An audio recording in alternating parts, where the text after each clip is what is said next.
মাননীয় দুই রাজ্যমন্ত্রী মৌমিতা দাস মিশ্র এবং আমাদের সুমনা সরকার মহোদয়া, আমাদের মধ্যে উপবিষ্ট রয়েছেন রাজ্যের মুখ্য সচিব সম্মানীয় মনোজ আগরওয়াল, স্বরাষ্ট্র সচিব শ্রীমতী সংঘমিত্রা ঘোষ মহোদয় সহ আধিকারিকবৃন্দ এবং এই সমগ্র অনুষ্ঠানের যিনি আয়োজক ব্যবস্থাপক এবং অত্যন্ত অল্প সময়ে তিনি সমগ্র পুলিশ দপ্তরের সাহায্য নিয়ে স্বরাষ্ট্র বিভাগের গাইডেন্সে একটি সুন্দর অনুষ্ঠান যা পশ্চিমবাংলার জনগণের ক্ষেত্রে এবং নারী নিরাপত্তার ক্ষেত্রে অগ্রণী ভূমিকা পালন করবে, তার সার্থক রূপায়ণকারী আমাদের ডিজিপি সিদ্ধিনাথ গুপ্তা মহোদয়, এছাড়াও নগরপাল তথা আমাদের কলকাতা পুলিশের সিপি তিনি রয়েছেন এবং অন্যান্য সিনিয়র পুলিশ আধিকারিক বৃন্দ রয়েছেন।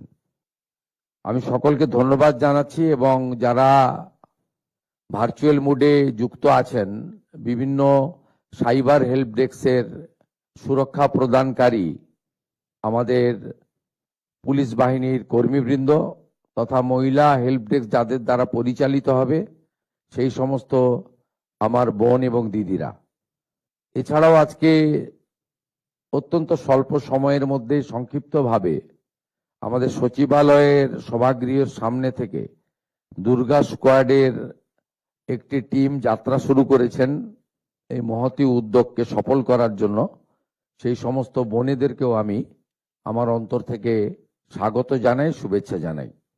প্রেস মিডিয়ার বন্ধুরা আছেন যারা আজকের এই অনুষ্ঠানটি পশ্চিমবাংলায় জনগণের কাছে পৌঁছে দেবেন এবং যে জনগণকে পরিষেবা দেওয়ার জন্যই আমাদের উদ্যোগ আয়োজন, তারা প্রকৃতপক্ষে এই দুটি ব্যবস্থার মধ্য দিয়ে আমাদের পরিষেবা বা তাদের যে অধিকার সেটা তাদের সুনিশ্চিত হবে। আমি বিশেষভাবে আমাদের সাইবার হেল্প ডেস্ক নিয়ে বলতে চাই যে এটা একটি মহামারীর আকার ধারণ করেছে। কার্যত বিভিন্ন সামাজিক প্রকল্পেও যারা ফর্ম ফিল আপ করছেন, অ্যাকাউন্ট নম্বর দিচ্ছেন, সেটাও জানতে পেরে সেই সমস্ত প্রান্তিক মানুষদের কাছ থেকেও অত্যন্ত অল্প পয়সা তাদের অ্যাকাউন্টে থাকে বা অল্প টাকা তারা সামাজিক ভাতা বা বিভিন্ন সাহায্যের উপর নির্ভর করে, সেখান থেকেও টাকা মুহূর্তের মধ্যে কয়েক সেকেন্ডের মধ্যে টাকা এত লম্বা চেন দ্রুততার সঙ্গে হাত বদল হয়ে চলে যাচ্ছে। এবং আমি প্রতি সপ্তাহে জনতার দরবার করি, কিছু মানুষের সঙ্গে আমার দেখা হয়। প্রত্যেকবার জনতার দরবারে আমার কাছে বয়স্ক মানুষরা, অশীতিপুর মানুষরা তারা আসেন হাতে লাঠি নিয়ে, কাঁপতে কাঁপতে আসেন যে আমার সঞ্চিত সমস্ত কিছু আমি রিটায়ারমেন্ট করার পরে প্রভিডেন্ট ফান্ড, গ্র্যাচুইটি সব রেখেছিলাম। আমার নাতনিকে ডাক্তার পড়াবো বলে, আমার বাড়ির একটি ঘর করার জন্য ছেলের জন্য, বা তাদের যে পরিকল্পনা ভবিষ্যতের স্বপ্ন সব চুরমার হয়ে যাচ্ছে। এটি নিয়ে ভারত সরকার, ভারতের স্বরাষ্ট্র দপ্তর ভাবছেন। অনেক আধুনিক ব্যবস্থা তৈরি হয়েছে এবং এর জন্য ভারত সরকার এবং রাজ্য সরকারের দুটি স্বরাষ্ট্র দপ্তর এবং বিভিন্ন রাজ্যের পুলিশের মধ্যে নিবিড় সমন্বয়ের দরকার রয়েছে। তাই এই সাইবার হেল্প ডেস্কের সূচনা, এবং আমি আশা করব আমাদের যারা এই সংক্রান্ত দায়িত্বে রয়েছেন, আমাদের ডিজি লেভেলে বা এডিজি লেভেলের আধিকারিকরা, তারা এদেরকে প্রশিক্ষিত করবেন। এটি একটি অত্যন্ত সূক্ষ্ম বিষয়, তাতে প্রশিক্ষিত না হলে জেনারেল নলেজের উপরে কিন্তু একে মোকাবিলা করা খুব মুশকিল। সেক্ষেত্রে সরকার সমস্ত রকম ভাবে পরিকাঠামো, আধুনিক যন্ত্রপাতি, যোগাযোগের সমন্বয় সাধন এবং অন্যান্য যা ম্যান পাওয়ার তো একটা বড় জিনিস, হিউম্যান রিসোর্স, এগুলোতে বর্তমান সরকার সেই ধরনের সহযোগিতা করবে, এই প্রতিশ্রুতি আমি দিতে পারি। এবং আমাদের সরকারের পক্ষ থেকেও চিন্তা ভাবনা রয়েছে যে রাজ্য স্তরে সাইবারকে, যেমন বিভিন্ন বিভিন্ন দপ্তরের উচ্চ পদের আধিকারিকরা রয়েছেন, এডিজি লেভেলের, আইজি লেভেলের, সাইবারের ক্ষেত্রেও আমরা এই ধরনের সিনিয়র আধিকারিককে এক্সক্লুসিভলি দিতে চলেছি, যিনি পুরো রাজ্যের cyber help desk, cyber police station এবং এই সংক্রান্ত যে বিষয়গুলো রয়েছে সেটা করবেন। ভারত সরকারের স্বরাষ্ট্র দপ্তরের সঙ্গে সমন্বয় রেখে এই কাজটা করবেন, এই উদ্যোগও আমরা গ্রহণ করেছি। মহিলা হেল্প ডেস্ক এত দ্রুততার সঙ্গে রাজ্য পুলিশের ডিজিপি এবং হোম সেক্রেটারির তত্ত্বাবধানে আমরা আজকে শুরু করতে পারবো, এটা আমার আইডিয়াই ছিল না। আমার ধারণা ছিল যে আমরা হয়তো সেপ্টেম্বর মাসে এটা চালু করতে পারবো, কিন্তু তারা বুঝেছেন যে আমাদের বর্তমান সরকারের যে সমস্ত জিনিস অগ্রাধিকারের জায়গায় রয়েছে, সেই অগ্রাধিকারের 1 নম্বরে রয়েছে নারী সুরক্ষা এবং কন্যাদেরকে প্রয়োজনীয় নিরাপত্তা প্রদান করা। তাই আমি আশা করব ভারতীয় ন্যায় সংহিতা, পস্কো আইন এবং নির্ভয়ার ঘটনার পর থেকে আমাদের এই রাজ্যের অভয়ার ঘটনা পর্যন্ত এখান থেকে আমরা যে তিক্ত অভিজ্ঞতা সঞ্চয় করেছি, সেই তিক্ত অভিজ্ঞতা সঞ্চয় করে আমাদের এই নারীদেরকে এবং কন্যাদেরকে আমরা সুরক্ষা প্রদান করব, জাস্টিস দেব, এবং তার জন্য এই সরকার জিরো টলারেন্স নীতিতে চলবে। এটা আমাদের মনোভাবও জানেন। আমি আপনাদের সহযোগিতা প্রার্থনা করব। আমি আশা করব আজকে দুটি পরিষেবা হলো। হ্যাঁ, আমি জানি ম্যান পাওয়ারের শর্টেজ রয়েছে, আমি জানি একই থানার বিল্ডিংয়ে আপনাদেরকে ছোট্ট করে কিয়স্ক তৈরি করে হেল্প ডেস্ক করে বসতে হয়েছে, পরিকাঠামোর অনেক অভাব রয়েছে। এটা আমি স্বীকার করে নিয়েও বলতে পারি যে আপনারা চেষ্টা করবেন এই পরিষেবা সংক্রান্ত কোনো অভিযোগ যেন আপনাদের সরকার আপনাদের পাশে যে আমার অনলাইন সিস্টেম চালু রয়েছে সেখানে যেন আমি অভিযোগ না পাই, এটা দেখতে হবে। আমি কিছুদিন টাইম দিচ্ছি যাতে এটাকে আপনারা ঠিকঠাক করে নিতে পারেন।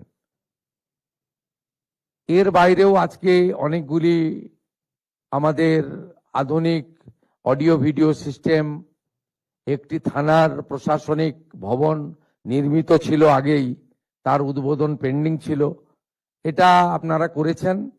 এটাও একটা ওই এলাকার মানুষের জন্য যথেষ্ট ভালো সুফল পাওয়া যাবে বলে আমি বিশ্বাস করি।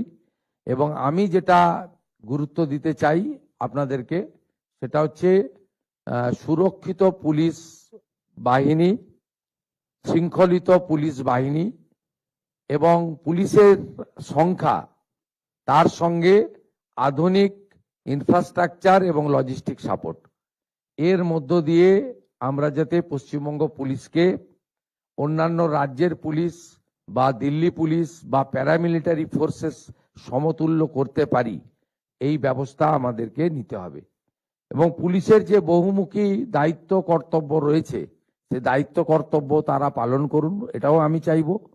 সাথে সাথে ওয়েলফেয়ারের কমিটি আমরা ডিসলভ করলেও পুলিশের বিভিন্ন স্তরের ওয়েলফেয়ারের ক্ষেত্রে যে সমস্ত বিষয় উল্লেখ করা দরকার, আমি নিঃসংকোচে পুলিশ আধিকারিকদের বলবো তারা যেন প্রোটোকল মেনে, হায়ারকি মেনে পাঠান, অথবা সরাসরি তারা যেভাবেই হোক সিওমোর দৃষ্টি আকর্ষণ করেন। আমরা সব সময় মনে করি পুলিশদেরকে সুরক্ষিত রাখা, কাজ করার মুক্ত পরিবেশ তৈরি করে দেওয়া এবং তারা যেভাবে অনুশাসিত, শৃঙ্খলিত একটি সংগঠিত সংগঠন সরকারের, সেই সংগঠনকে মর্যাদা এবং সম্মানের সঙ্গে নিরাপত্তা দিয়ে প্রয়োজনীয় ব্যবস্থা নিয়ে তাদেরকে এগিয়ে নেওয়া দরকার বলে আমি মনে করি। আমার এই স্বল্প সময়কালের মধ্যে আমরা দুটি জায়গায় পুলিশ আক্রান্ত হতে দেখেছি। একটা পার্ক সার্কাসে আমি দ্রুত ওই স্পটে পরের দিন গিয়ে আহত পুলিশ কর্মীদের সঙ্গে মিট করেছি। আমি তাদের ডেকে পাঠিয়ে হাত মিলাতে পারতাম, সহানুভূতি দেখাতে পারতাম। আমি ওখানে ওই জন্যই গেছিলাম যাতে এই ধরনের দাঙ্গাবাজ, গুন্ডা, সরকারি কাজে অংশগ্রহণকারী ব্যক্তির বিরুদ্ধে তাদের যে হিংসাত্মক মনোভাবের বহিঃপ্রকাশ ঘটাচ্ছেন, এটা যাতে বন্ধ হয় এবং নিচের তলার পুলিশ ফোর্সের মরাল যাতে হাই হয়, সেই জন্য আমি পুলিশ মন্ত্রী বা চিফ মিনিস্টার হিসেবে নয়, তাদের একজন বন্ধু হিসেবে ওখানে সেখানে গেছিলাম, সাপোর্ট দিয়েছি।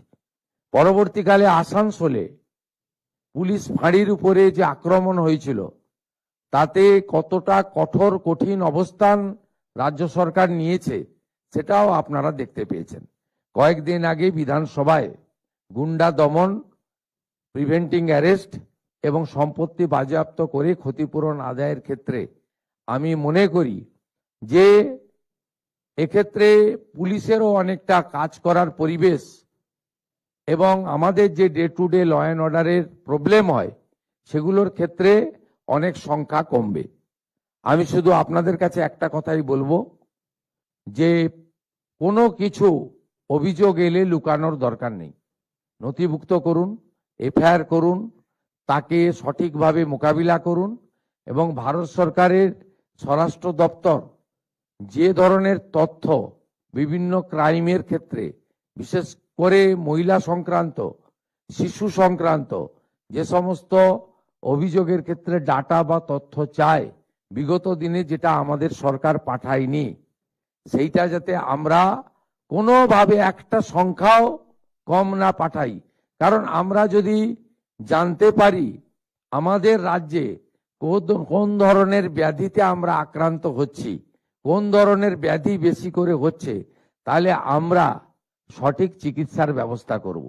সেই ব্যাধিকে আড়াল করলে ব্যাধি বাড়বে এবং একদিন সেই ব্যাধি যখন সামনে আসবে তখন সামলানোর মতো সুযোগ এবং সময় কোনোটাই আপনাদের হাতে থাকবে না।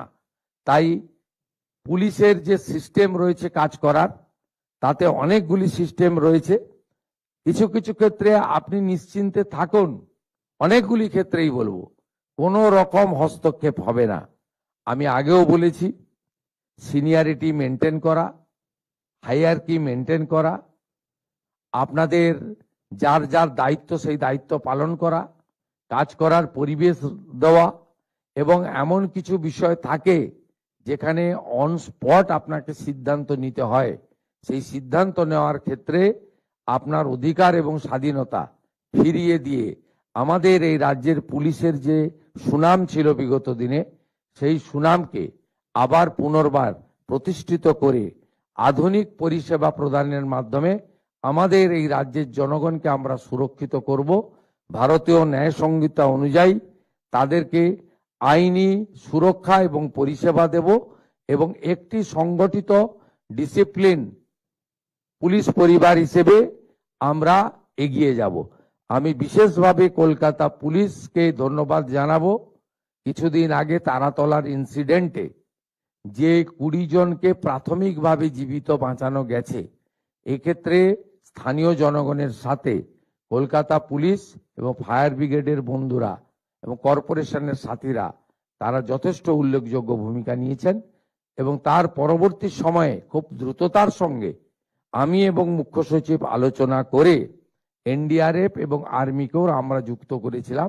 এর ফলে গত কয়েক বছরে কলকাতাতে যে বড় বড় কয়েকটা দুর্ঘটনা ঘটেছে, অর্থাৎ পোস্তা ব্রিজের দুর্ঘটনা, মাঝেরহাট ব্রিজের দুর্ঘটনা অথবা গার্ডেন রিচে অবৈধ নির্মাণ কোলাপস হওয়া, সেই জায়গায় আমরা বিগত ইতিহাসে দেখেছি একজনকেও জীবিত উদ্ধার করা যায়নি। হ্যাঁ, আমরা ব্যথাতুর হৃদয় নিয়ে আছি, 16 জন মারা গেছে, কিন্তু 20 জনকে আমরা জীবিত উদ্ধার করতে পেরেছি। এই জন্য পুলিশেরও ভূমিকা রয়েছে। কুইক রেসপন্স টিম হিসেবে পুলিশ প্রথমেই পৌঁছায়, তাই পুলিশকে সমস্ত রকম সংখ্যা, লজিস্টিক এবং অন্যান্য সমস্ত সাপোর্ট, আধুনিক পরিকাঠামো দিয়ে তাদেরকে যদি আমরা এগিয়ে দিতে পারি, তাদেরকে যদি রক্সা ইউনিভার্সিটির মতো ইউনিভার্সিটির সঙ্গে চুক্তি করে আমরা তাদেরকে প্রশিক্ষিত করতে পারি, তাহলে আমরা এই পুলিশকে দিয়েই